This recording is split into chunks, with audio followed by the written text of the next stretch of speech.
a minha avó materna tinha muita vontade que um filho fosse padre. Um filho foi ser irmão marista, mas saiu do convento deles, da congregação, e ninguém foi. Mais tarde, já quando eu nasci, então Deus me chamou. Uma vez eu fui com ela para visitar um doente, e eu pensei, quem sabe um dia eu também vou dar a unção dos enfermos a um doente assim. Era menino ainda. Fui estudar no Colégio dos Irmãos Maristas em Franca, onde eu nasci. Estudei lá 2 anos, Colégio Champagnat. Depois passei a estudar 1 ano interno no Colégio São José, em Batatais, dos padres claretianos. Aí então é que eu fui para o seminário. Fui para o seminário de Campinas, porque o seminário de Ribeirão Preto não tinha o seminário funcionando. E nós, os seminaristas, fomos estudar em Campinas, no seminário diocesano. Lá eu fiquei 3 anos, 32, 33, 34. Terminei o curso ginasial naquele tempo, o fundamental, e fui para o seminário de São Paulo, Seminário Central do Ipiranga, 3 anos de filosofia e 4 de teologia. E assim passei esse tempo todo estudando. Desde o início da minha primeira escola, primeiro ano de escola, até terminar como padre, são 17 anos de estudos. 17 anos. Conheci D. Jaime como contemporâneo do seminário. D. Jaime no seminário foi um líder, um homem maravilhoso, encantado por todos. Ele corria a favor de todos os seminaristas. Via um colega em situação difícil, ele apressava-se em poder ajudá-lo, orientá-lo, soerguê-lo. Então, D. Jaime era tido no seminário como um líder. Esse tempo todo do seminário, procurei corresponder à vocação e Deus me deu essa graça de chegar ao sacerdócio no dia 7 de dezembro de 1941, ordenado em Ribeirão Preto, na Catedral São Sebastião de Ribeirão Preto, por D. Manuel da Silveira de Obu, que era o bispo auxiliar naquele tempo. No dia 8 de dezembro, cantei minha primeira missa solene em Franca, na Igreja Matriz Imaculada Conceição, e naquele dia mesmo eu abençoei o casamento de minha irmã Jupira e Paulo Prado, e cheguei a rezar a missa de 60 anos de casamento deles. Olha, foi muito bonito e eu fiquei muito feliz, porque nunca a gente pensava que fosse coincidir assim. Então, nós fomos sempre amigos desde pequeno, e então quando a mamãe falou que era para ser feito o meu casamento, no dia da ordenação dele, eu fiquei muito feliz. E, de fato, foi uma festa muito bonita, porque o primeiro casamento que ele abençoou foi o meu. Muita gente foi lá na igreja, lá em Franca, para ver o casamento que o irmão sabia que ele estava sendo ordenado, né? Então, para assistir o casamento que ele estava fazendo. De forma que foi muito concorrido. Tinha uma moça que casou antes de mim, depois começou a chegar muita gente para ver o casamento de um irmão, fazer o casamento da irmã.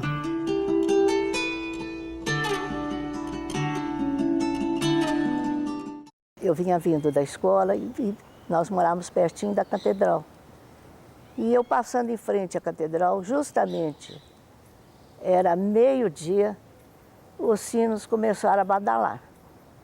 E eu fiquei surpreso com aquilo. O que será que aconteceu? O que será que está acontecendo? Tanto sino tocando hoje, amanhã é dia Nossa Senhora, quem sabe por isso?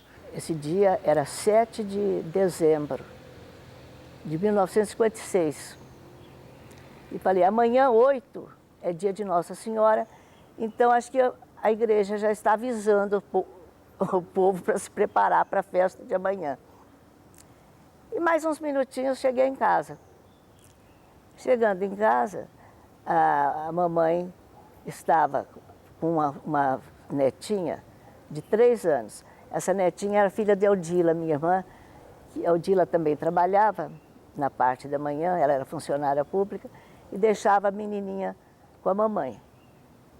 E a mamãe no banheiro e ela na porta, encostadinha no banheiro, quietinha, e falou assim, a vovó não quer abrir a porta.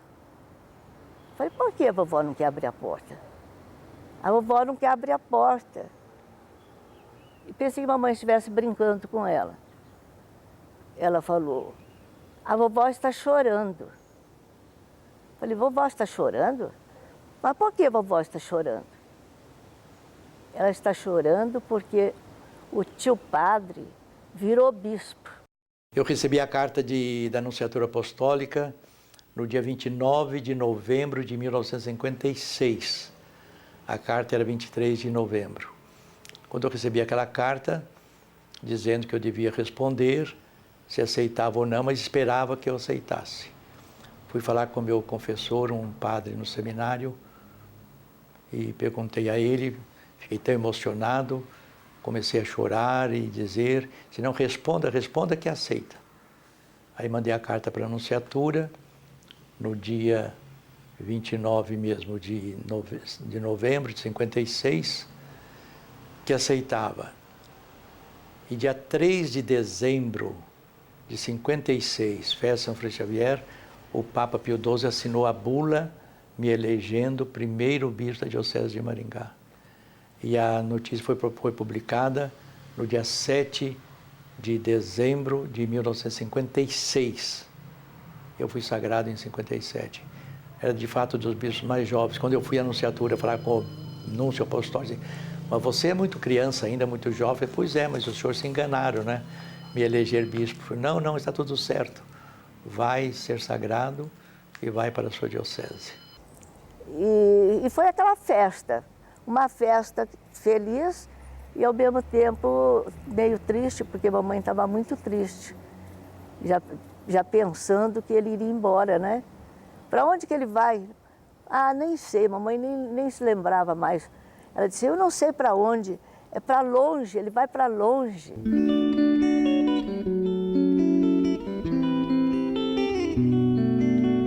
Procurei no mapa onde ficava Maringá, aqui no Paraná, e não tinha, encontrei. Que lugar fica lá no Paraná essa diocese? Depois somente da publicação da minha nomeação de bispo, é que me mandaram um mapa da Sinop, aqui de Maringá, e lá estava Maringá. Aí fiquei sabendo, eu queria vir aqui, mas não deu nem tempo. Recebeu notícia que o bispo era o vigário da Catedral de Ribeirão Preto, Dom Jaime Luiz Coelho. Era padre do Jaime Luiz Coelho. Aí o dia marcado, 20 de janeiro de 1957. Eu bolei o negócio para nós irmos para Ribeirão Preto na sagração. Como fazer? Daí eu fiquei encarregado de ver, junto às companhias, contratamos um avião Douglas, aqueles que eram daquela época, né? Era um avião Douglas de mais ou menos 28, 30 lugares. Nós saímos daqui de manhã, um dia bonito, que nem hoje. Chegamos em Ribeirão Preto e fomos direto para a Catedral. Lá encontramos o padre Dom Jaime Luiz Coelho, né? Ele ficou muito contente de nós termos chegado lá. Aí daqui a pouco foi a missa da sagração. Muito linda, né? E chegou o dia da posse, aliás, da posse não, da sagração episcopal, 20 de janeiro, e a catedral lotadíssima, muito bonita, muita gente, em Ribeirão Preto. E eu, então, me conscientizei de que realmente ele iria embora. Íamos ficar só a mamãe, Maria e eu. Então, Foi aí que eu me conscientizei que, de fato, ele ia para muito longe. E eu assistia a toda aquela cerimônia chorando. Aí acompanhando mamãe, né? Chorando o tempo todo, porque nós íamos ficar sozinhas. Papai já tinha falecido há 1 ano. Apesar de que meus irmãos, minhas irmãs estavam sempre em casa. Nós nunca ficávamos sozinhas. Mas faltou aquela pessoa que estava substituindo o nosso pai. E foi assim muito bonita e triste ao mesmo tempo. No dia marcado ele chegou, aí foi quase Maringá inteiro foi lá no aeroporto. E eu estava lá no meio também, né? Eu não fiz nada de importante, mas estava lá no meio, vi ele descendo do avião e saudando, e aí viemos até a igreja. Muita gente lá no aeroporto esperar ele, né? Chegou bastante gente no aeroporto antigo lá, né? E todo mundo com aquela ansiedade de ver o bispo em Maringá. E encheu de avenida lá de Ibirapuera até a catedral, veio devagar, mas muita gente. Dom Jaime chegou no dia 24 de março de 57. Na época eu já trabalhava em jornais aqui, e na Tribuna de Maringá e na revista NP. E eu estava lá acompanhando a chegada dele como repórter da revista NP. Marcou a minha vida, porque foi uma reportagem muito importante, mas marcou sobretudo a vida de Maringá. Dom Jaime foi um presente de Deus para Maringá, porque eu acho que quando o Papa Pio XII escolheu Dom Jaime para bispo desta cidade, ele foi muito inspirado, porque era o bispo perfeito para Maringá naquele momento. A cidade estava começando, tinha 10 anos de fundação, isso aqui era quase pouco mais do que um vilarejo na boca do sertão. E chegar um bispo aqui parecia uma coisa extraordinária, né? Eu não sei, ele tinha 40 anos só, era um garoto. A gente estava acostumado com bispos velhos, solenes, todos cheios de pompas, e o Dom Jaime chegou aqui com toda aquela simplicidade dele, parecia um padre comum.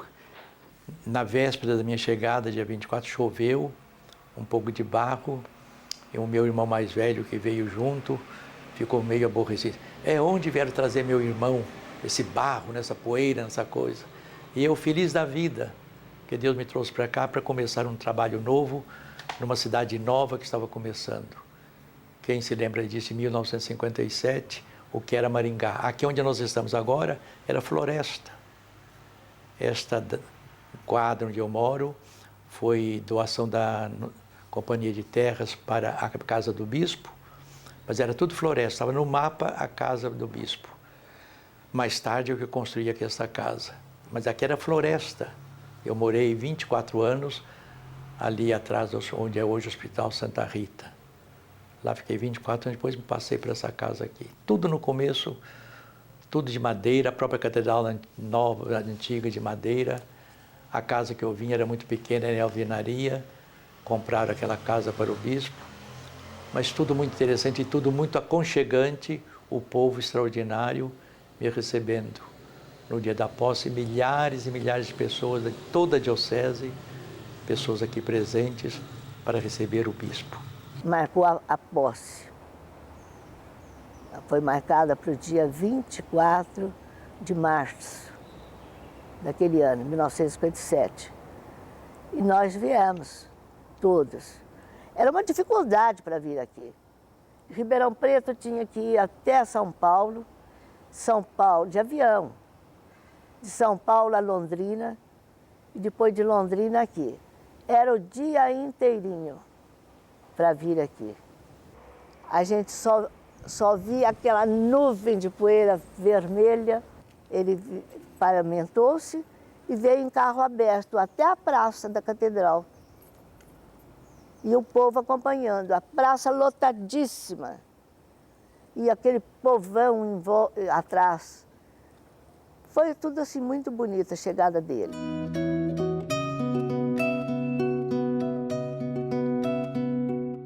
Eu, quando ia a Ribeirão Preto visitar minha mãe, sempre usei camisas brancas. Eu achava tudo muito bonito. E a minha irmã Odila, ela pegava as camisas do marido dela, branquinhos, branquinhos. Ele era da Universidade de Medicina, Faculdade de Medicina, e punha com a minha aquela camisa assim, toda meio vermelhada, né? Eu achava a minha muito branquinha. De fato, era uma poeira, uma coisa, o barro. Não havia eletricidade, a casa que eu morava era um motor. Quando desligava o motor, então não tinha eletricidade. Fogão a lenha.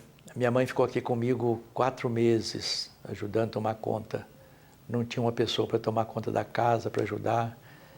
Uma cozinheira, era muito difícil. Dona Guilhermina, que era uma senhora extremamente elegante, até se parecia muito com ele, né? Muito elegante, uma pessoa dinâmica. E ela teve um papel muito grande na vida de Dom Jaime, porque ela vivia sempre aqui. Ela não saía de Maringá, ela estava sempre buscando, ela visitava Dom Jaime como fosse um filho. Era o filho que não tinha família, mas junto, e ela vinha aqui para cuidar dele, né? Era como toda mãe, quando se liga a um filho, principalmente aquele filho que não tem família, assim, que trabalhava, era um homem que estava separado, morando aqui, cuidando da igreja em Maringá, e ela vinha aqui sempre, estava sempre presente. A mãe é uma pessoa extraordinária. A força que ela me deu no começo aqui, e vendo o sofrimento dela, a alegria também, porque ela foi muito bem recebida pelas pessoas, mas a força que ela deu na minha caminhada e na minha presença aqui em Maringá. Quando ela foi embora eu senti muito, mas via sempre a presença dela na minha casa e no meu coração, como até hoje eu tenho. Mas sempre nas costas de um grande homem, como é Dom Jaime, tem também uma grande mãe. Não posso me esquecer da Dona Guilhermina, hoje na glória. Mas ela criou um grande homem que se chama Dom Jaime. Dona Guilhermina. E meu pai, um homem extraordinário, João Amélio Coelho. Ele morreu 1 ano antes de eu ficar bispo. Ele dizia que lá em Ribeirão Preto, antes de eu ficar, dizia, o bispinho, onde está o bispinho? Onde está o bispinho? Já me chamava de bispinho. Ele morreu 1 ano antes. Meu pai disse para nós, antes de morrer, meus filhos, se eu não deixar para vocês dinheiro, propriedade, fortuna, não tem importância. Quero deixar para vocês o meu nome honrado, honesto. Não quero que mais tarde nenhum filho meu tenha vergonha de mim. A grande herança que nosso pai nos deixou. E mamãe ficou com ele, com dificuldade toda, porque não havia quem ajudasse, não. Ela sozinha.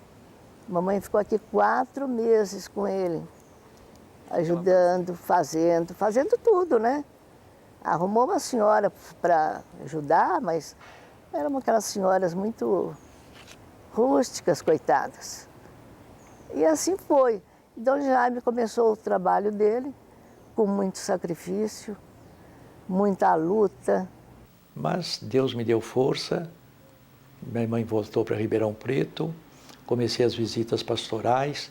Naquele ano, 1957, eu cheguei a Maringá, eu visitei 63 localidades.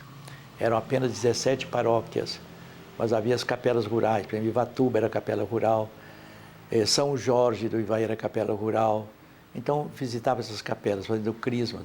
Naquela ocasião, eu fiz mais de 200.000 crismas em todas essas localidades que eu visitei.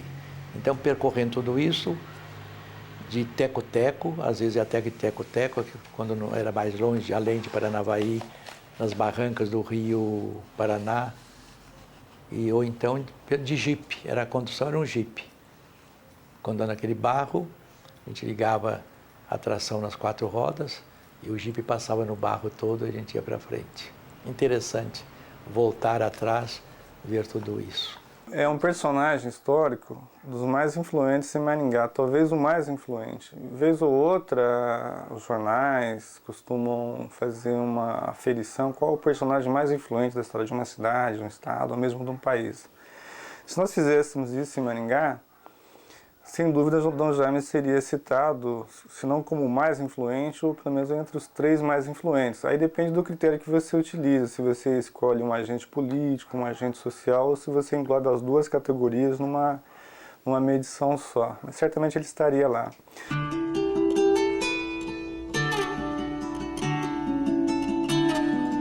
Quando eu cheguei aqui, eu, antes de vir, sabia que devia construir uma catedral nova, que era de madeira. Então eu já pensei como seria a nova Catedral de Maringá. E eu trouxe de Ribeirão Preto um centro esportivo chamado Cava do Bosque. Coloquei uma cruz em cima e disse, quem sabe a catedral vai ser assim como a Cava do Bosque. Já era uma coisa moderna naquele tempo. Mas ao chegar aqui encontrei também no jornal, um pouquinho mais tarde, o Sputnik, aquele foguete espacial. A palavra Poustnik do russo quer dizer o que se desprende da terra e vai para o alto. Como aqui a padroeira é Nossa Senhora da Glória, a Assunção Gloriosa de Maria, de corpo e alma aos céus, então eu pensei, a catedral vai ser assim. Coloquei uma cruz aqui em cima, encontrei um arquiteto em São Paulo, Dr. Bellucci, conversei com ele o que eu queria e fomos vendo. Ele dava uma opinião, eu dava outra, mas no fim prevalecia a minha opinião. Eu queria dessa maneira e está hoje a nossa catedral aí como ela quer. Olha, eu estava em Santos, ia indo para São Paulo naquele trenzinho e sentei num banco onde estava o Monsenhor Sidney Zanettini, que era o padre da catedral. E aí iniciamos a conversa e ele me falou, olha, Sr. Joaquim, vamos iniciar as obras da catedral. O senhor faria parte também, vai haver uma reunião na casa de Dom Jaime para se tratar disso. Eu falei, se eu puder ajudar em Arco, eu estou à disposição. Aí ele marcou essa reunião na casa de Dom Jaime e eu fiz parte. E nessa reunião me elegeram primeiro tesoureiro. Aí eu, quando terminou a reunião,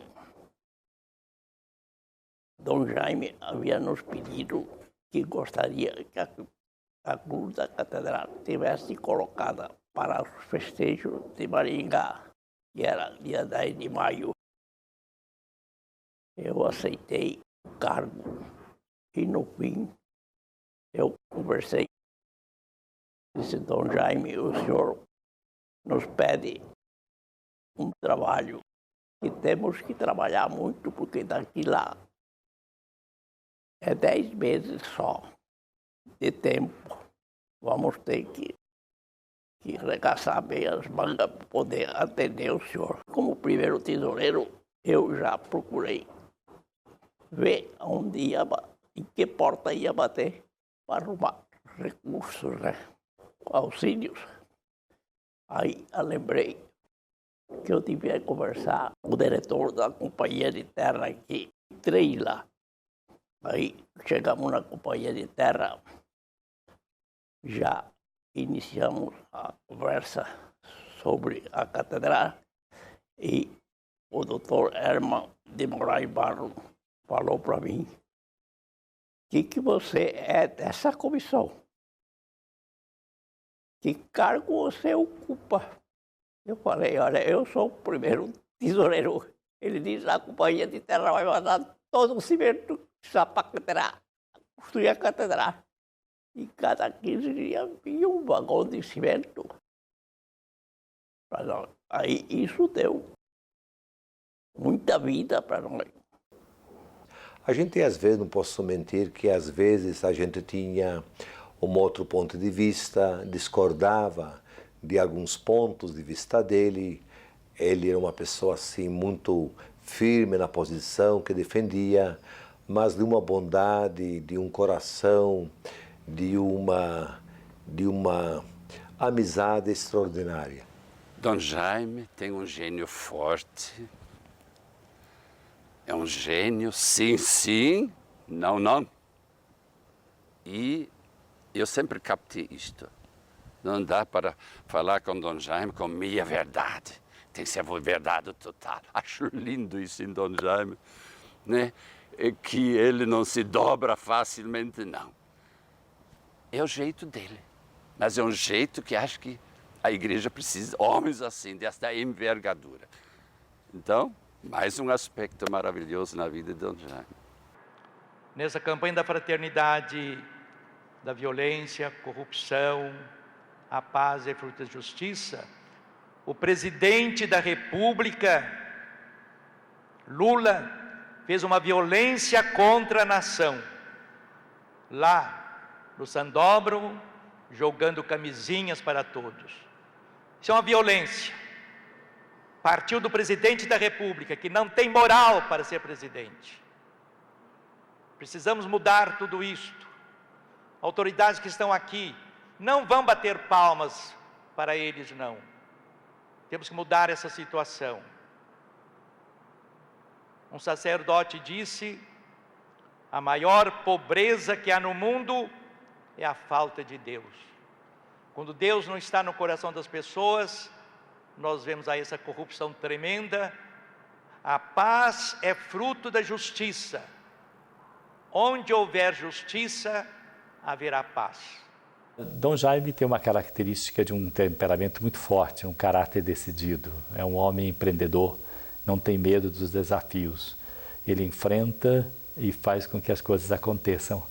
Por isso esse caráter forte, decidido, é que marcou e marca ainda hoje a presença, a figura de Dom Jaime. Os vitrais, eles queriam de outra maneira, iguaizinhos ao vitral de Dom Bosco lá em Brasília, quadrado de fim, não, quero tudo rendilhado. Eu vi a imagem desses vitrais durante o Concílio Ecumênico, visitando a Alemanha, numas igrejas, esses vitrais. Então eu queria todo esse rendilhado como está hoje aí. A lição concreta, vitral em concreto, não em vidros comuns, mas vidros muito fortes, e não também aqueles que seguram o ferro ou o chumbo. Mas e aí a catedral foi subindo, subindo. Ele foi muito corajoso.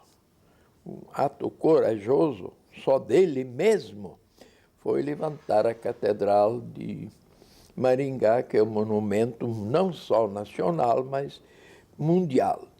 Corajoso. Visionário, com certeza um visionário. Ele não foi arquiteto, ele não foi engenheiro, mas ele idealizou o maior monumento que nós temos, um dos maiores monumentos do mundo em Maringá. E aí que eu digo do empreendedorismo de Dom Jaime. Como é que uma pessoa naquela época, sendo um sacerdote, sendo um religioso, faz uma obra tão monumental quanto a catedral? E eu imagino quanto de crítica que o Dom Jaime deve ter tido naquela época, ou de imprensa, ou da própria sociedade que era contrária a ele. Porque o povo precisa de recursos, precisa de dinheiro, e tem a parte pobre, a igreja sempre defende os pobres, e o Dom Jaime fazendo uma obra faraônica como aquela. Na época era uma obra faraônica, e hoje todos nós, é o orgulho de qualquer maringaense, rico, pobre ou não, é a Catedral de Maringá. Mas naquela época o desafio que ele teve em defender aquele projeto. Deve ter sido muito difícil para o Dom Jaime, como religioso, defender um projeto daquela magnitude na época. Hoje já é uma obra faraônica, imagina na época então. Quando eu lancei a ideia, alguém achou um pouco difícil, mas o povo todo colaborou. Ninguém faltou a colaboração. Uma vez, uma ocasião, eu estava na minha casa, meu irmão tinha me visitado, chegou um senhor velhinho, pé no chão, calcinhas sujas, camisa suja, quero falar com Dom Jaime. Meu irmão pensou que se alguém pedindo esmola, Dom Jaime, aqui está a minha oferta para a catedral e para o seminário. Era um sitiante pequeno, mas trazendo sua oferta. Nunca faltou um centavo para a catedral. O povo colaborou extraordinariamente. Nós trazíamos esses blocos de pedra, britava ali, colocava na betoneira e jogava em cima dos arames que já preparados. Já pensou subir isso 124 metros até lá na cruz, com aquelas carriolas? Então foi uma luta muito tremenda. Nós levamos então na construção mesmo 16 anos para construir a catedral. Eu me lembro, não lembro a época, o ano, mas eu estava aqui e foi quando eles colocaram aquela cruzinha lá no alto. E então iam tirar o elevador. O elevador era uma tábua com 4 cordas, uma de cada lado. Esse era o elevador. Então ia tirar o elevador. E nós estávamos lá na catedral, eu me lembro, eu, mamãe, irmã Joanita, ela que tomava conta da casa. E eles disseram, olha, quem quer ir até lá em cima? É hoje ou nunca mais? Eu falei, vamos, irmã Joanita, vamos. Quem quer ir?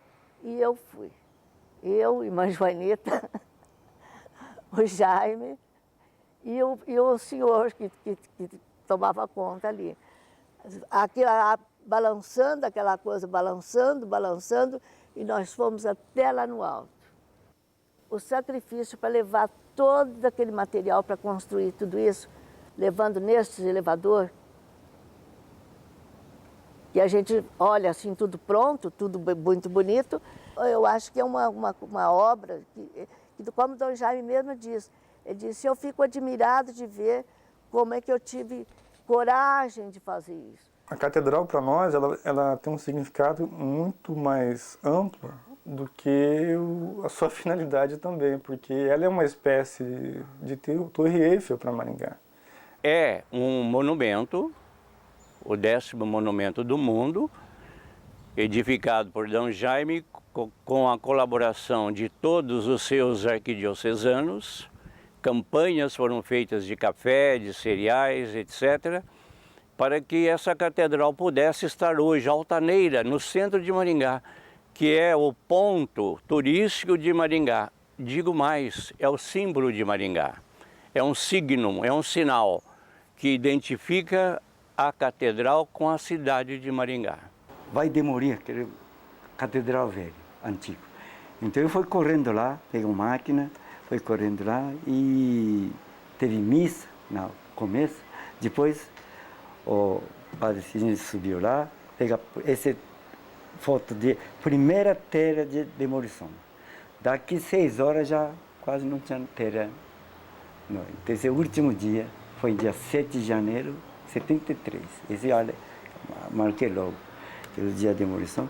Fez missa, depois subiu lá e pegou a primeira telha e entregou para o Dom Jaime. Foi muito bonito o dia da demolição. Tem muita gente que até chorava de dó, um ponto,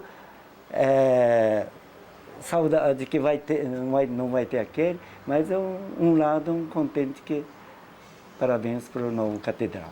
Poucas pessoas têm o privilégio de deixar uma marca na sua história de vida que se transforma no ícone maior de uma cidade. Ainda mais de uma cidade do tamanho de Maringá, uma cidade da nossa importância.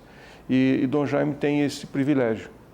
Ele foi o criador, o mentor do maior ícone que nós temos na cidade, um marco arquitetônico de Maringá, que representa a nossa cidade em todos os lugares, que é a catedral.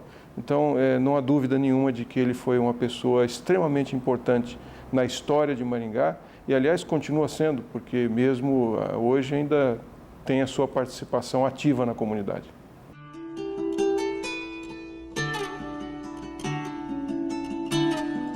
Quando a diocese foi instalada em Maringá, o município tinha apenas 10 anos de fundação e 5 anos de emancipação. Então era tudo muito rápido, o município é muito jovem, já tinha a sua diocese.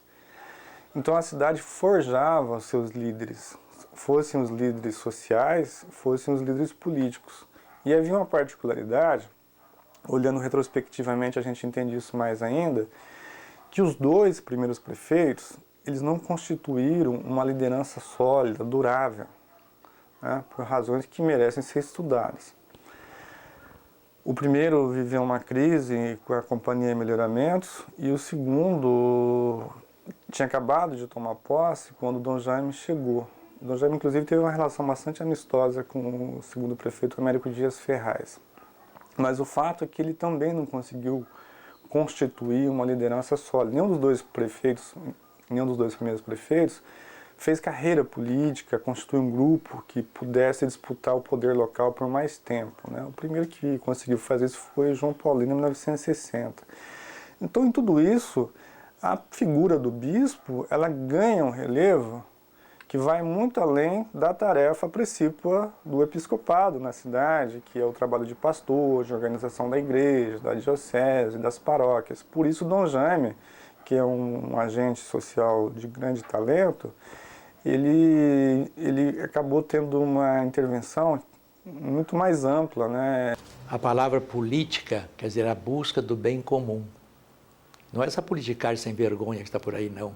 Essa roubalheira, essa corrupção que está aí, isso não é política, não. Isso é corrupção na política. Servem-se da política, do cargo político, para buscar os seus próprios interesses. Então, política é a busca do bem da comunidade. E eu, como bispo diocesano, a minha comunidade é procurar o bem da minha comunidade. Fui político. Procurei ser político verdadeiro. Ninguém pode apontar na minha política um ato de corrupção. Ele nasceu político. A índole dele é político, ele quer o bem da nação, quer bem do povo, quer bem dos seus semelhantes. E para ele ser um bom amigo, para ele poder prestar a sua ajuda, a sua evidência junto do próximo, ele tinha que ser político.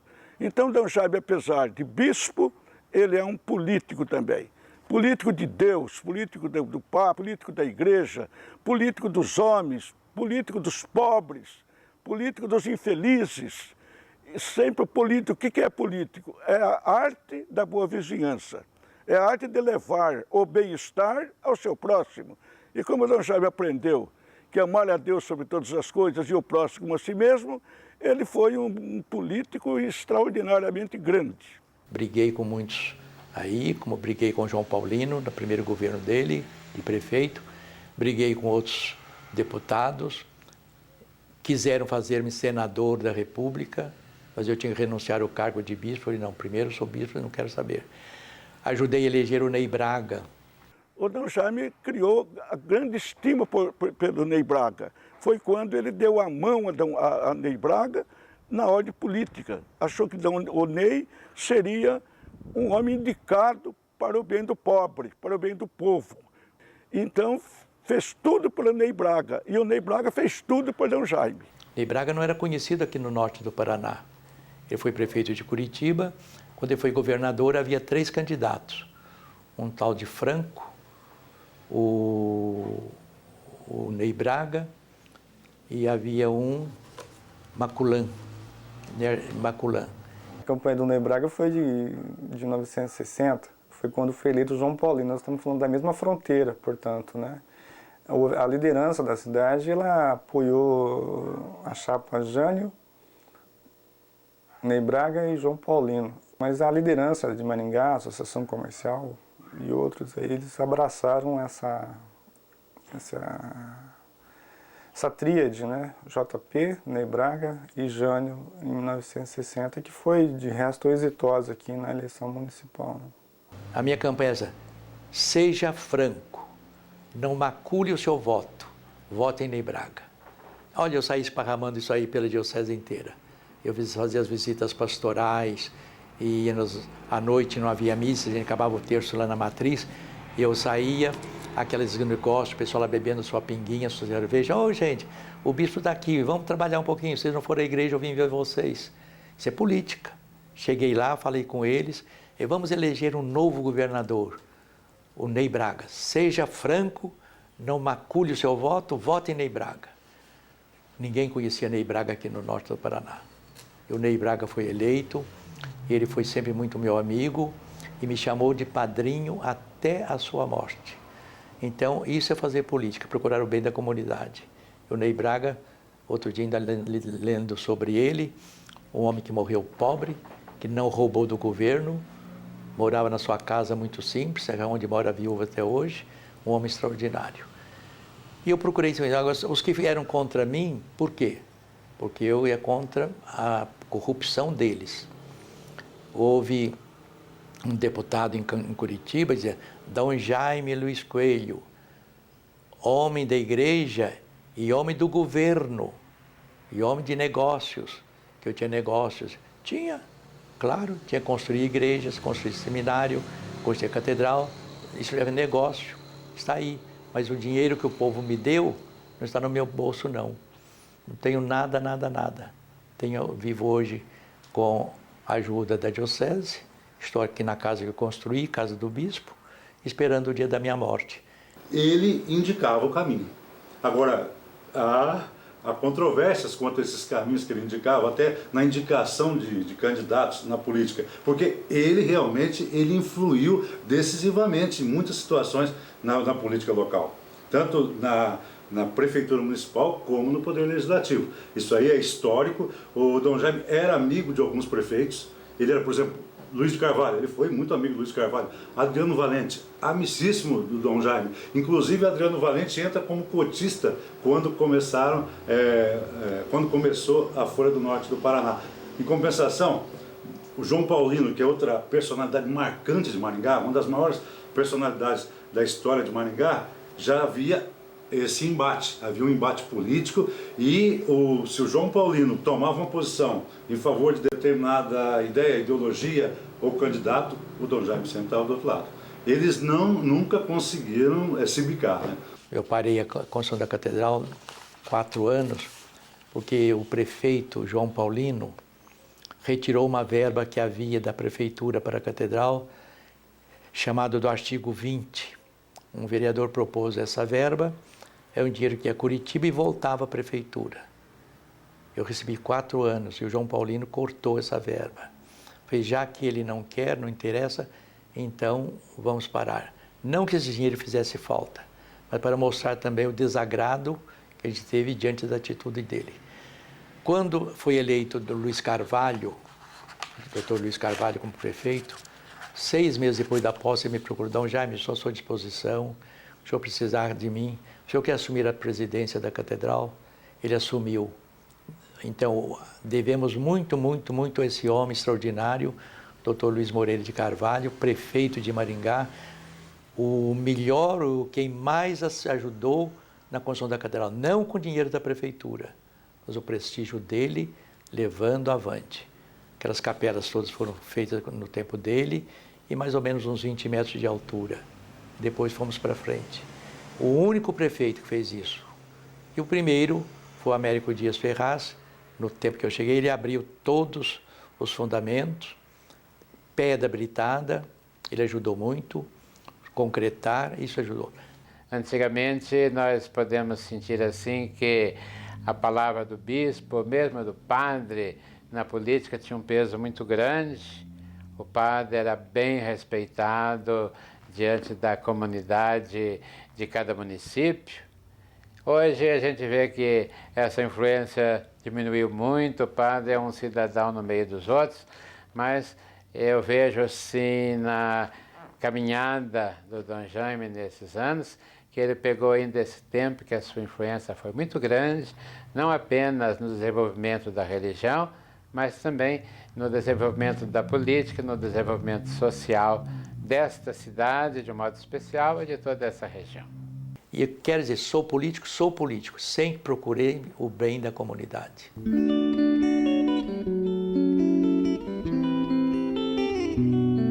Quando eu cheguei aqui, eu encontrei a necessidade de um desenvolvimento muito grande, não só da diocese, mas de toda a nossa região, todo lugar. Eu então procurei me colocar em todos esses lugares, ajudando essa formação da comunidade. Colégios. Eu fui aqui em Maringá, na formatura da primeira escola profissional de professores de Maringá. Eu fui ao Paraninfo. A aluna que me saudou, no discursinho dela, estava escrito, excelente, esmo e revimo, senhor bispo diocesano. Ela leu como estava escrito. Professora. A diretora abaixou a cabeça. Então eu vi que a necessidade de colégio. Ele deixou um legado da educação de Maringá fantástico. Ele foi responsável pelo Colégio Marista em Maringá, foi ele que trouxe, pelo Regina Mundi, pela primeira faculdade de Maringá, que se transformou na universidade. Foi ele que brigou, ele que insistiu muito para que tivesse. Ele participava em tudo, né? No queremessa, no meio do povo, falando de educação, união, harmonia. E teve, não sei se pode falar isso aí, teve na época que a SEMA tinha problema de língua japonês, né? Então nós pedimos para ele ficar parte da diretoria, o presidente da honra, né? Tudo ele pegou, aceitou e dirigiu a escola japonesa, a escola do ASEMA. Ele foi aluno marista do Colégio Marista de Franca, então automaticamente ele já sabia as estratégias de como pegar os irmãos, de como conseguir do irmão provincial irmãos para a sua diocese, desde que ele já sabia toda a filosofia, a pedagogia marista, como aluno lá de Franca, do Colégio Marista de Franca. Então, nesse ponto, ele sai com muita vantagem aqui para Maringá. Procurei, já havia o Colégio Santa Cruz, trouxe o Regina Mundi, São Francisco Xavier, o deputado Neo Alves Martins me procurou, queria trazer para cá uma faculdade de Direito. Falei, olha, deputado, nós não temos professores para ser deputado, professor da escola de faculdade de Direito. Vamos formar uma faculdade mais fácil, Ciências Econômicas. Então veio a cidade, em 1959, 2 anos depois de estar aqui, fundamos a Faculdade de Ciências Econômicas, em agosto, começou a funcionar em 60, eu fui o primeiro diretor, professor de Ética e Sociologia até 64. Então aí deu origem ao que é hoje essa grande UEM, essa grande universidade, mas nasceu, pode dizer, nas minhas mãos e fico muito contente com isso. Ele é uma pessoa muito dinâmica e dava uma atenção muito especial para os professores que estavam iniciando, né? E nessa aula inaugural tem uma passagem interessante que era para vir o governador, estava marcado o governador, e estava tudo pronto para... Aí veio o secretário da Educação para representar o governador. Não, se o governador não vier, ele falou, né? Se o governador não vier, não tem aula inaugural, não. O governador está viajando, né? Não sei. Eu não sei. Se ele não estiver aqui, né? Eu não tenho aula inaugural, não. Você não vai representar o governador aqui, não. Aí foi aquela correria, né? Naquele tempo da comunicação difícil, né? Telefone e coisas, sei que... Mas localizar o governador, ele veio e teve aula inaugural com o governador, com a presença do governador. Sim, né? Acharam, né? Depois disso, em 1966, vem a Faculdade de Direito e em 1967 a Faculdade de Filosofia, Ciências e Letras. Normalmente são essas 3 faculdades que abrem, né, o ensino superior, formação de profissionais para as atividades do comércio, de organização empresarial. O direito, né, uma área muito importante também. Veja que o próprio Duque Estrada já dizia que a instalação da comarca era um símbolo da passagem daquela fase heróica para uma fase, digamos assim, já civilizatória, aqui nessa região de fronteira. E a Faculdade de Filosofia para a formação principalmente do magistério, né? Então, quando a UEM foi fundada em 1969 e instaurada em 1970, já tinha o suporte dessas 3 faculdades. Já tinha uma tradição de uma década no ensino. E também, de novo, né, tudo muito rápido, porque uma cidade com 20 anos de fundação e menos de 20 anos de emancipação já tinha a sua universidade. Só que quando a universidade é fundada, essa cidade já tinha também 10 anos de tradição do ensino superior, iniciada no final da década de 1950, com o protagonismo do Dom Jaime, né, na fundação da Faculdade de Ciências Econômicas. A universidade, em reconhecimento pela participação dele, né, no início do curso superior aqui em Maringá, também não sei bem se foi 75 ou 76, o Conselho Universitário aprovou, né, o título para ele, para receber o título de professor honoris causa. Hoje, mais de 10% da população maringaense é estudante universitário. E isso talvez não seria se o Dom Jaime lá atrás não tivesse pensado em nenhuma faculdade para Maringá. Tá? Hoje Maringá é polo em educação. E isso foi fundamental naquela época lá, ter um empreendedor na época que pensasse dessa forma. Então hoje nós estamos colhendo frutos, sim, do que o Dom Jaime fez. E aí eu fiz 2 marchas aqui em Maringá. A marcha da produção, que era a favor dos pequenos sitiantes. Nós íamos ao Rio de Janeiro para protestar contra o desprezo aos pequenos sitiantes. E reunimos aí, veio a imprensa do Brasil em todo, e nós fomos barrados aqui no quilômetro 15 de Sarandi. Então, o arcebispo de Curitiba me chamava a atenção. Meu filho, não fica mexendo com essas coisas. Mas Curitiba era uma coisa, e assim, Maringá outra, que o centro, o norte é diferente. Além da marcha da produção, eu falei com o bispo de Londrina e o bispo de Campo Mourão. Vamos dividir o estado do Paraná. O nosso dinheiro vai todo lá para o sul e não volta nada para nós. Ponta Grossa para baixo para o estado do Paraná e para cima Paranapanema, seria a capital Londrina. E começamos o trabalho. De novo, o arcebispo de Curitiba, Dom Manuel, me chama. Meu filho, pare com isso. Pare com esse movimento. Aí paramos o movimento, senão hoje nós teríamos o estado do Paranapanema, aqui no norte, e o estado do Paraná no sul. Mas não foi possível. De fato, fiz isso aí. Na década de 60, ainda antes do golpe militar, nós tínhamos uma grande disputa, na realidade, né, pela organização dos trabalhadores rurais no Brasil como um todo. Né? E o que é interessante é que os trabalhadores rurais, diferentemente dos trabalhadores urbanos, só começaram a se organizar em sindicato na década de 50 e 60. Né? E aqui no norte do Paraná, sobretudo, nós tivemos os primeiros sindicatos de trabalhadores rurais fundados em 1956, né? Onde surgiu o sindicato de Londrina e de Maringá, as 2 cidades mais importantes da época. E a partir desse momento, outros municípios foram criando seus sindicatos, geralmente vinculados ao Partido Comunista, aos comunistas. Né? E pensando nisso, certo? E preocupado com essa questão, quer dizer, com um pouco da intervenção dos comunistas na organização dos trabalhadores rurais, né? Os bispos da Igreja Católica, sobretudo Dom Jaime e o Dom Geraldo Fernandes, que era então o bispo de Londrina, eles organizaram um movimento para contrapor aos comunistas. Né? Frente Agrária Paranaense. Veio aqui o Julião, um deputado do Nordeste, e queria infiltrar o comunismo nas propriedades rurais. E nós tivemos um embate muito grande aqui na cidade. Vieram 10.000 congregados marianos aqui do norte todo naquele dia. E havia uns 300 na reunião do Julião. Aí queriam que o Paulo Pimentel era governador, que ele viesse falar, de jeito nenhum ele fala conosco. Mas houve uma briga muito grande, um bafafá muito grande. Isso não surge do nada. Tá?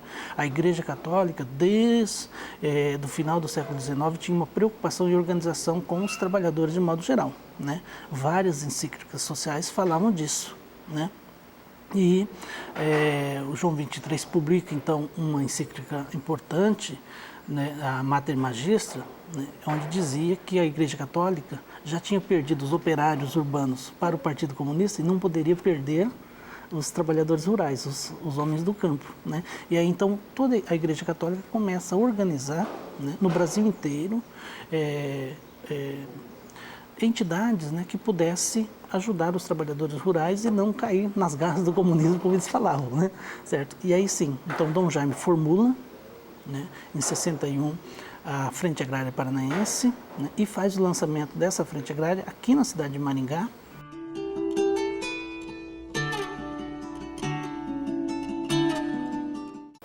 Havia no país, no começo dos anos 60, tendências comunistas, fortes tendências comunistas.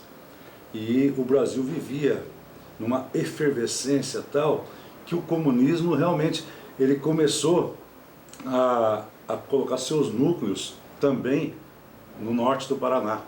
E o Dom Jaime, que exercia uma liderança muito grande em mais de 100 municípios da região, ele entendeu o seguinte: eu concentro toda essa propaganda anticomunista num veículo que vai até essas paróquias. Tanto é que a Folha do Norte, ela iniciou a sua distribuição nas paróquias.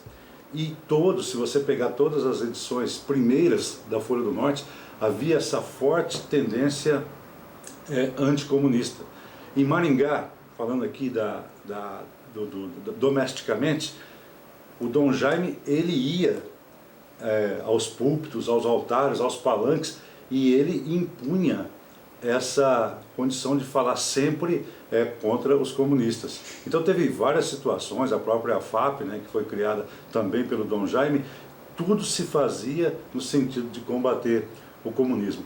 A Folha do Norte, ela começou, eu acho que meio pesado dizer que ela começou assim de forma megalomaníaca, mas a Folha tinha a intenção de se opor ao jornal dito como comunista, Última Hora, que era um jornal famoso no Brasil. A Folha do Norte, pelo menos o Dom Jaime pensava assim, ele queria fazer da Folha do Norte um dos mais importantes jornais do país. Eu comecei na Folha como cobrador de assinatura. Tá? Eu já tinha 2 irmãos trabalhando no jornal, saí para procurar emprego e tal, aí me ofereceram lá, a Folha precisava de um cobrador de assinaturas. E eu entrei na Folha como cobrador de assinatura, andava de bicicleta, né? E de porta em porta recebendo as assinaturas do jornal. Mas o jornal era pequeno, quer dizer, nós tínhamos o quê? Acho que 2.000 assinantes e tal, então eu tinha 3 ou 4 cobranças para fazer por dia. A Folha do Norte, ela teria que ter uma circulação ampla, ela não poderia assumir uma empreitada que vai contra uma estrutura já organizada, né? Envolvendo jornais, envolvendo emissores de rádio, não se falava em televisão naquela época, e ela poderia só fazer frente a isso com uma circulação ampla, né? E aí a Folha do Norte, ela entra em Maringá em 62, ela é fundada em setembro de 62, né? No contexto de uma história que está presente aí a questão da ameaça comunista, vou colocar ameaça entre aspas daí, né? Ameaça comunista. Bom, para fazer frente à ameaça comunista, né, a Folha do Norte como instrumento de apoio, de divulgação da Igreja Católica, ela não poderia ficar restrita ao Paraná. Dom Jaime teve uma participação efetiva em quase todos os movimentos de comunicação de Maringá, né? Se você começar a imaginar, Dom Jaime foi um comunicador, né? A partir do projeto já da Catedral de Maringá, né? 1950, o Homem da Lua no Sputnik, ele imagina um monumento em Maringá, uma cidade do interior do Paraná e tal, ainda uma cidade pequena. Ele imagina construir aqui uma catedral com 124 metros de altura, uma coisa única e tudo mais. Então já foi um visionário e já com um projeto original, já imaginando, lógico, eu vou fazer disso um ícone de comunicação. E que a Catedral de Maringá hoje ainda tanto tempo depois, o ícone de imagem de Maringá. Dom Jaime, através das décadas, ele santificou a vida dele. E não só a dele. Eu chamaria eles até hoje o santo moderno dos tempos de hoje. O santo do escritório. Por quê? É do escritório ele irradiava, durante esses longos anos, e ainda continua irradiando, sobre os cristãos da Arquidiocese de Maringá, Paraná, Brasil. Ele irradia suas mensagens e chega ao povo. E o povo, ele santificou com seus discursos inflamados, com seus cursos marcantes, que só ele sabe. Então, ele, para mim, é o comunicador por excelência. E gostaria de ver um dia até nas fileiras dos santos, como comunicador e, sobretudo, do grande Areópago que ele construiu no seu escritório. A televisão foi quase que uma consequência da Folha do Norte, uma continuação. O Dom Jaime queria mais do que a Folha do Norte, ele queria também a televisão para falar para mais gente, ele queria um púlpito cada vez maior, né? E com isso ele foi propriamente o fundador principal da TV Cultura em Maringá. Foi ele que foi a Brasília, que brigou com os presidentes da República da época para conseguir esse canal, conseguiu tudo. Depois de instalada a televisão, voltou aquele problema, e recurso, né? Onde está o dinheiro para tocar isso tudo aí? Foi quando a Globo comprou a TV Cultura e tocou até hoje. Foi bom. Em 1985, dirigi-me à Cúria com este desejo e objetivo. E disse, Dom Jaime, vamos montar uma televisão. 1985. Pois não. Ele captou que isto é um projeto para o futuro. E deu apoio. E deu incentivo. E eu pessoalmente fui trabalhando. E hoje, esta televisão que se chama TV Terceiro Milênio está me filmando. Mas sem o apoio dele, não estaria no ar.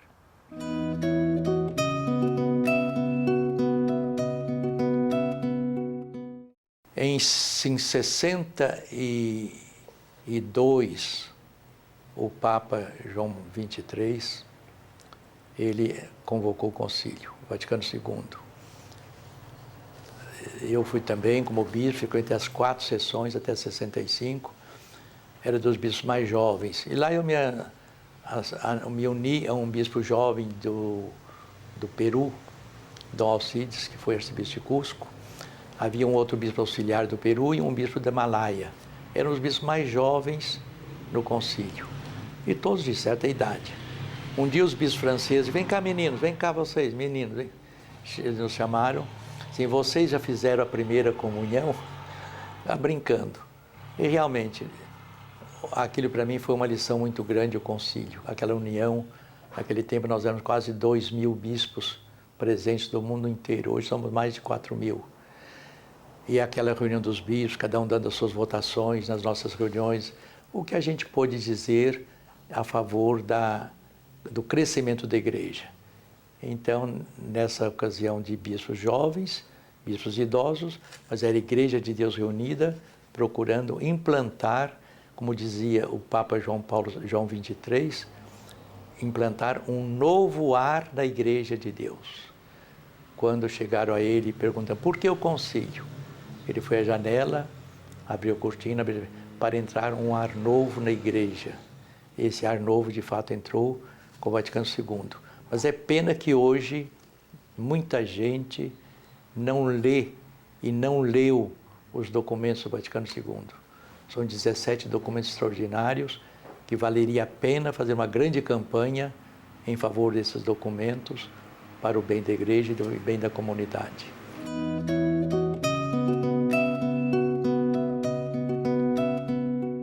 O que me faz chorar é a pobreza que a gente vê por aí. Quantos pobres vêm bater na porta da gente? Eu procurei fazer o albergue noturno. Nós temos aí o Asilo São Vicente, o Lar dos Velhinhos, das Irmãs. Ele, desde o início, se mostrou assim muito sensível e muito preocupado com a situação de carência das pessoas. Maringá era uma boca de sertão. Era um início de cidade no meio do mato, e as pessoas vinham para cá à procura de serviço, né, para trabalhar nas derrubadas, para trabalhar nas empreitadas, nas formações de fazendas, de café. Então era muita gente procurando emprego, e gente que vinha de longe, e gente pobre, evidentemente. Rico não vinha para cá. Quem vinha para cá era pessoal do eito, como se chamava, né? Gente de mão na massa, gente que vinha com, né, muitas vezes um machado, né, e calos nas mãos. E esse pessoal não tinha onde ficar, eles ficavam procurando serviço. Então, na época, o governo estadual tinha aqui uma espécie de hospedaria muito mal administrada, e nós já vivíamos assim a condição praticamente desumana em que viviam essas pessoas. Aí a sua primeira preocupação foi de criar o albergue de uma maneira diferente. Aliás, já havia esse bendito albergue noturno, mas Dom Jaime quis dar a ele um aspecto mais humano, e aí então se interessou por trazer as irmãs vicentinas, que são umas irmãs extraordinárias, que estão aí até hoje, e foi a partir do albergue que as mesmas irmãs começaram o trabalho lá na Vila Vardelina, e começaram um projeto que foi o único que garantiu a Maringá a condição de ser uma cidade sem favelas, trabalho eminentemente da igreja, que, aliás, a própria prefeitura, na época, reconheceu. Desde que eu entrei em Maringá, nós temos Dom Jaime como uma pessoa extraordinária, um homem que viveu muito e vive ainda muito para Deus e para os pobres. O Dom Jaime, como primeiro bispo de Maringá, todos os meses ele visitava as entidades todas, e sempre lembrando uma lembrancinha para a entidade. Por exemplo, o Lar dos Velhinhos deve uma grande gratidão.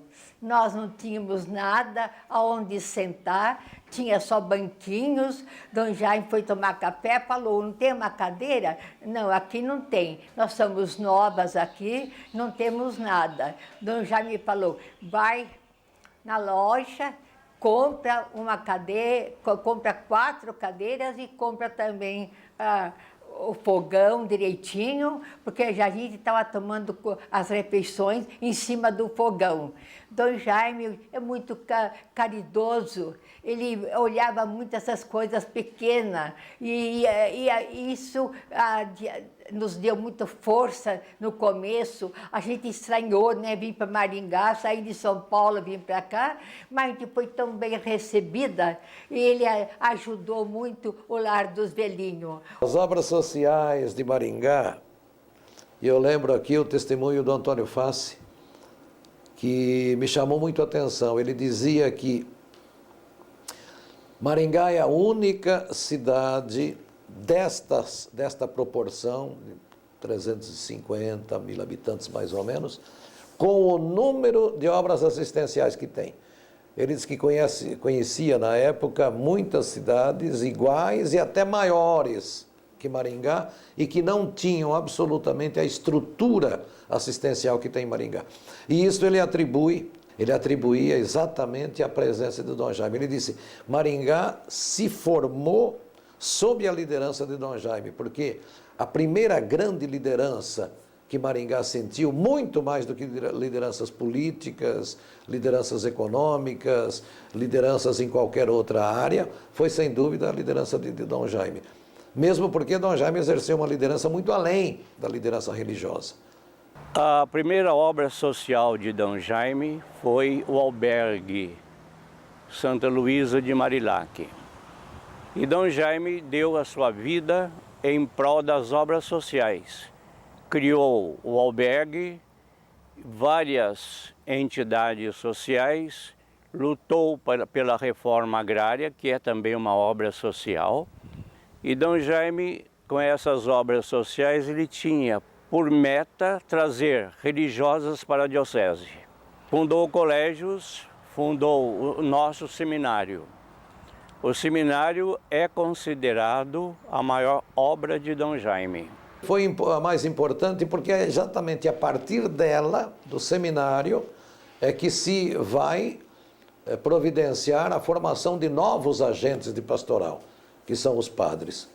os mais importantes auxiliares do bispo. A Santa Casa foi outro trabalho muito preocupante de Dom Jaime no início, né? Ele via assim que as pessoas não tinham condição de cuidar de saúde e tinham que gastar muito dinheiro. Então, os irmãos já estavam aqui, eles estavam lá acomodados onde hoje é ainda a sua moradia, lá na chácara, e atendiam ali num antigo clube, né? Muito mal ajeitado, de madeira, era um antigo clube de dança. Então lá eles tinham um salãozinho e trabalhavam lá. E havia muita oposição dos médicos da cidade, porque os irmãos não tinham formação, não tinham, lógico, não eram médicos, né, formados, mas eram enfermeiros de grande capacidade. Então a sociedade médica se opunha, porque via neles concorrentes, né? E Dom Jaime se pôs na defesa deles, organizou, fez com que a Santa Casa tivesse, inclusive, desde o início, uma figura extraordinária que assumiu, né, a Santa Casa, assim como diretor clínico e médico responsável, foi o Dr. Carlos Antônio Asinelli, que por praticamente 50 anos esteve à frente da Santa Casa, até quando faleceu recentemente.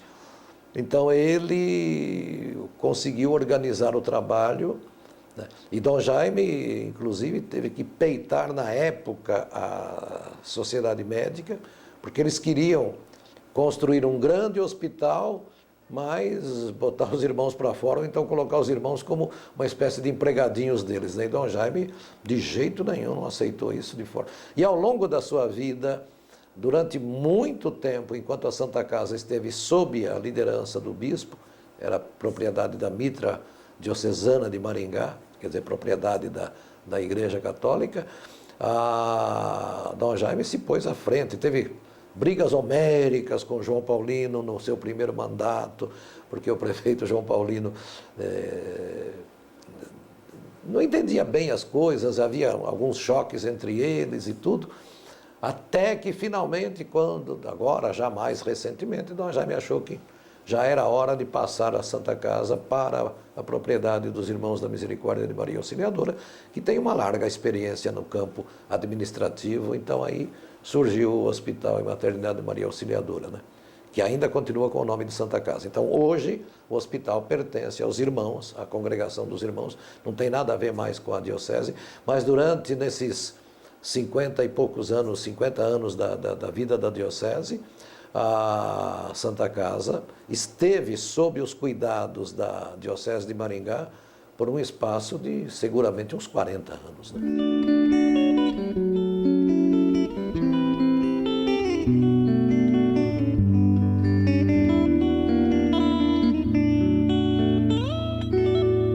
Um homem grande como Dom Jaime,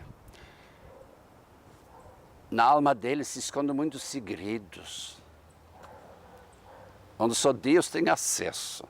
Mas os amigos descobrem muitas coisas. Daí eu cheguei aos poucos à conclusão, só se explica através de uma coisa tão misteriosa, mas tão real ao mesmo tempo, que Dom Jaime, ele tem esse fascínio porque tem uma mina, tem uma fonte. E esta fonte, pela minha descoberta, é a celebração diária da Eucaristia. Então vou contar a história do meu bisneto. Começar que ele chama Antônio. E nasceu de 6 meses. E o Dom Jaime que batizou. Então ele já batizou mesmo como tinha que ser, porque ele achou que o menino ia morrer. Porque estava na UTI de criança, com agulha no cérebro, enfiada, aquela coisa toda. Mas graças a Deus viveu. Hoje, agora em janeiro, ele completou 8 anos. E ele tem tudo para ser padre. Mas a mãe dele não quer de jeito nenhum, quer que ele seja, que case e dê netinhos para ela. Eu disse assim, mas se por acaso ele for padre, que é o que tem. Ela disse, não, não, não. Eu falei, porque muitos são chamados e poucos escolhidos. Ela disse, mas às vezes ele vai ser chamado e vai ser escolhido. Eu não quero, eu não quero. Eu falei assim, mas não adianta você querer, isso está na mão de Deus. Tenho 67 anos de padre, guardo até hoje o meu voto de castidade, o meu celibato até hoje, fiel à igreja. Tenho 52 anos de bispo, fiel à igreja. Uma ocasião quiseram transferir-me daqui de Maringá, fazia 5 anos que eu cheguei. Eu disse, não pedi para vir para cá, não peço para sair. Se o Papa manda, eu vou, mas prefiro ficar. Em 1970, de novo, veio um convite para deixar a Diocese de Maringá. Eu prometi ficar em Maringá, quero aqui ficar. Se o Papa mandar, eu vou para outro lugar, mas aqui eu fico.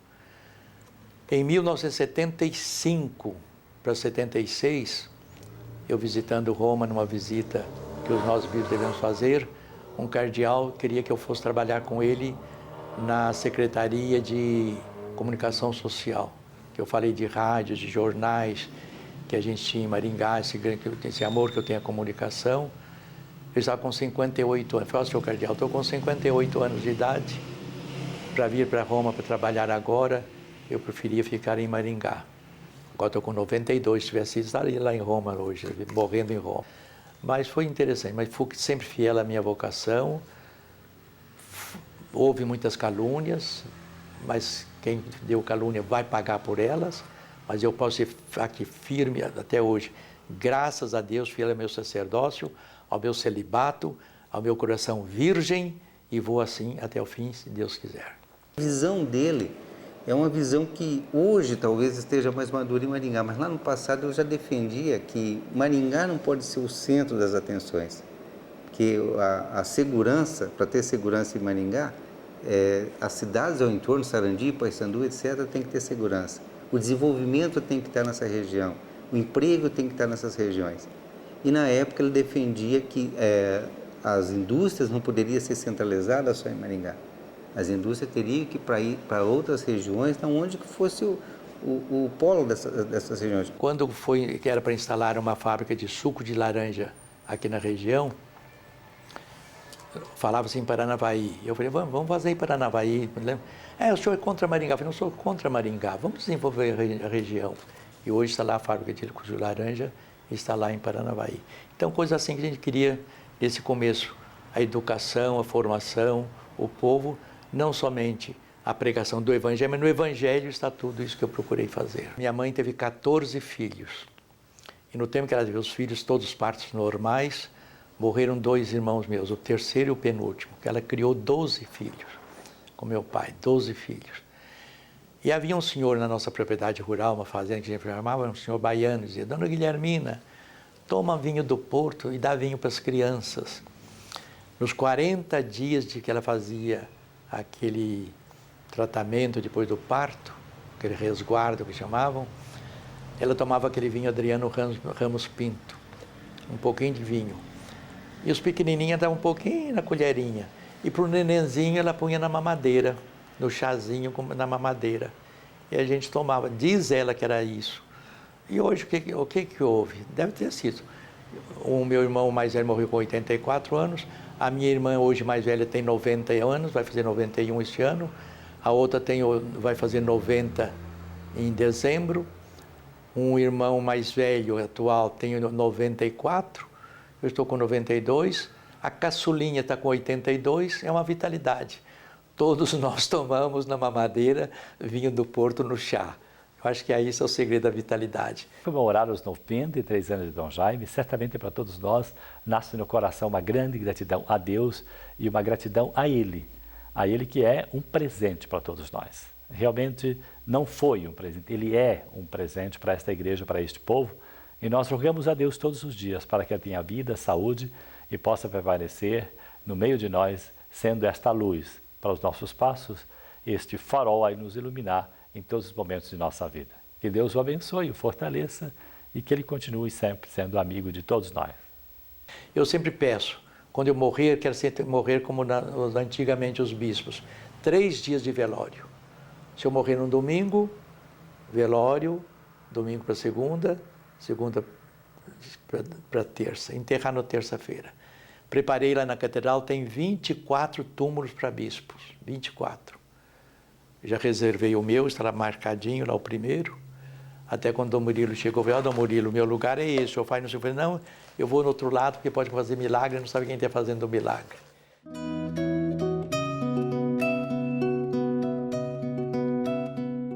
Cheguei em Maringá com uma igreja madura, organizada, com um caminho longo, em véspera do seu cinquentenário. Por isso, eu penso que a Arquidiocese de Maringá, ela tem uma história, e uma história construída desde o primeiro dia em que Dom Jaime chegou aqui, doando a sua vida totalmente para que, de fato, essa igreja nascesse da mata, mas que hoje está presente no coração de todos os arquidiocesanos.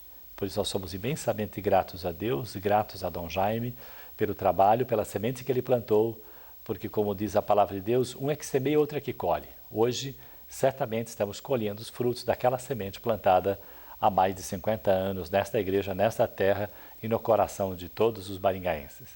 Meus bons amigos, eu sempre disse e repito e quero morrer dizendo, o mundo será melhor quando eu, quando você, quando todos nós formos melhores. Aí teremos um mundo novo, um mundo de Deus.